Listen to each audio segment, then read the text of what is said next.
X3, One Topic, Three Pundits. I'm your host, John C. Dvorak. I'm here with Andrew Eisner and Joe Engo, and we're going to discuss the Sony PlayStation Network hack, which apparently, I think actually, there's a couple of big stories. They're all involving these central data sites, but this is a big deal to a lot of people who joined up. I guess it was a free service. Try 77 million 77 million people. The story gets juicier every day. So tell us what happened in this nutshell. Well, you know, there's some confusion or some information that was late to be revealed. I mean, first they said, well, there might be some breach, right? You probably know more about this than I do. But then they waited for a week. They claimed that they didn't really know the extent of the breach, but they waited for a week to reveal the fact that a lot of people's personal information was jeopardized. And so this is, I mean, actually not just which was the other one where the Epsilon breach, where they just stole a name and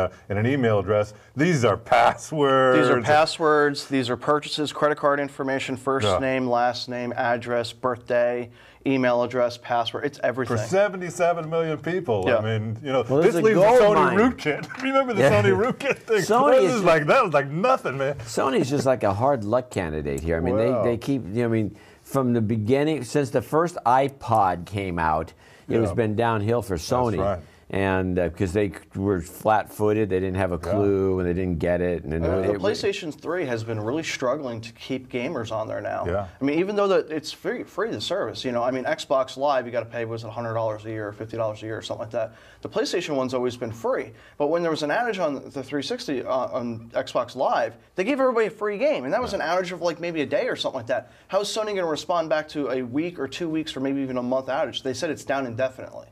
They have no ETA on when it's going to be back up. Yeah. And this extends even worse than that, because what happens when PlayStation 4 comes out? Nobody's going to want it. So, well, I don't know about that, but the point, but if it's $99, I'd buy one. Well, yeah, but that's not going to happen. You know, the next gen consoles are going to be $500-600 coming out.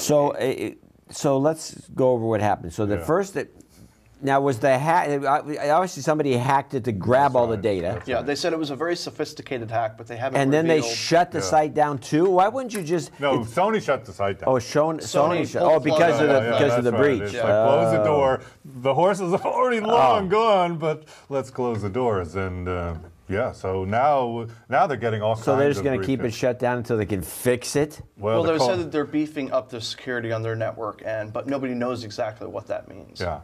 But the shame is if they had notified people sooner, people could have gone out and maybe, you know, changed their password here and there. But now they've basically lost a week where, you know, hackers can well, abuse of course, their I don't think the hackers are going to, you know, immediately make 77 million purchases. No. But this is something that sounds like the Russian mob.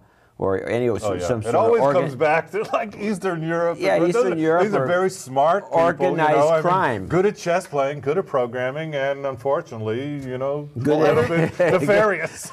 Everybody immediately blames Anonymous on this. They said it was Anonymous that was doing this. Anonymous does political things. Well, no, they actually had an attack against Sony like a couple of weeks before this. Why? What have they got against Sony? They just hate Sony in general. Why? It's about them locking down the firmwares, and they don't want people to install. Like originally with the PlayStation 3, you can install Linux on it, and then suddenly they just pulled the plug on that. They don't want people installing Linux on it. But a lot of people felt betrayed because they're like, we bought this hardware with these features, and now you just took it away from us. So a lot of people are upset about it. There's a long list of things that they're upset with Sony about. But they had declared war against Sony a couple of weeks ago. And then right after this hack attack happened, everybody's like, oh my God, this has to be Anonymous. Anonymous immediately put out a press release, which was kind of funny, that said, no, it wasn't us. It sounds like us, but no, it was not. Yeah.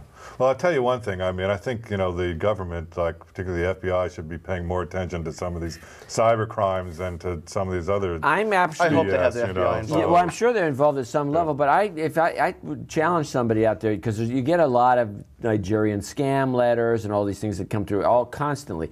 You'd think they'd be easy pickings. Yeah. They got the guy's phone number. There's, what does it take to find out who he is or track him down or entrap him somehow?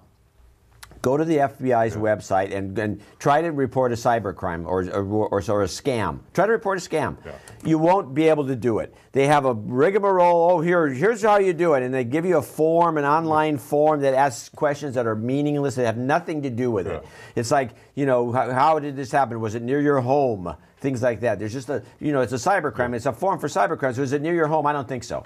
And there's all these kinds of weird questions, and obviously, and you can fill them out. My wife's done 2 or 3 of them. Right. You never hear back from them. Just goes into the. There's thousands of these being reported every day. Yeah, they just don't have the resources to go through each individual. Well, how about they better start getting the resources, because this thing just seems to be growing, doesn't it? I mean, every time you turn around, because nobody's doing anything about it. They make an occasional arrest here and there of some hacker kid, usually, and throw him in jail for 50 years, and spend all the resources like prosecuting one case, you know, against some kid. And meanwhile, you end up with all this rampant stuff going on. It's just a Wild West, and I don't believe for a minute that they haven't got the resources. I mean, yeah, they haven't got the resources well, to go after thousands of these a day. I mean, think about how much resources it would actually take to look down first one of these. First of all, that it's not 1,000 necessarily different instances. It could be coming from 10 sites. It could be coming from one guy, for all we know. The Nigerian scam, there's not thousands and thousands of these people. There's 10 of them, or 100 maybe. You should be able to take and, you know, accumulate this information, pinpoint, you know, or narrow it down to 1 or 2 kind of sources, and then go after them. But at least make it so people can report it, so they feel like they're accomplishing or part of the process, and not just this obvious garbage can where you report it and you know it goes right into the can. Ah, there's another one. Delete. Well, it's the same thing as delete, delete. delete. I mean, if your phone gets stolen or your wallet or whatever, you go down to the police station, you fill out a police report. That does nothing. That goes nowhere. They're not going to investigate that. They're not going to look it up. Even if they find your wallet 5 months from now, they're not going to bother looking up to try to find out whose it was. And it's a mountain of information. Well, right now I don't think we have computers that can. You know, this happens. In fact, there's a report of this every so often. Some guy loses like his wallet or something, and it's got his name and address and everything inside of it. The police find the wallet. They got the name and address. They never call the guy. What does it take to call him? I'm still getting. I just got a thing from New York. It's like apparently there's $200 the treasurer in New York has from some check that didn't get cashed, and it was part of a New York corporation. So here's the bank. They sent it to the state. It's got my name, address, and phone number on it. They send me a letter to my address saying, we have this, but you never, you know, this was never cashed. Can you go through this rigmarole to get it? You got my, why don't you just mail it to me? And let me guess, they want you to actually go out there and sign some paperwork in person to get No, the they check. don't, luckily. Okay. But you can do it. It wouldn't surprise me, But the point is that you've got the address to begin with. You got to hold it. It's like saying, it doesn't make sense. Don't get me started. But it just seems to me that law enforcement's not doing its job. I think they're very well. Well, I mean, you know, where are these 77 million people? I mean, you'd think that they'd be a little bit. Well, I'm one of them. I'm signed up on the PlayStation Network, so yeah, it's a concern. Yeah. I mean, even though my passwords are definitely not the same on the 2 different accounts, but I went through and I changed my password just to double check on my email address. And outside that credit card that I had used on that is already expired, so I don't have to worry about that. Yeah, it's a scary situation. Well, be like me, get pickpocketed, and you have to keep getting new credit cards. The old ones are useless. I keep getting, this credit card doesn't work anymore. Of course not, which is probably the way to go. You've been watching X3.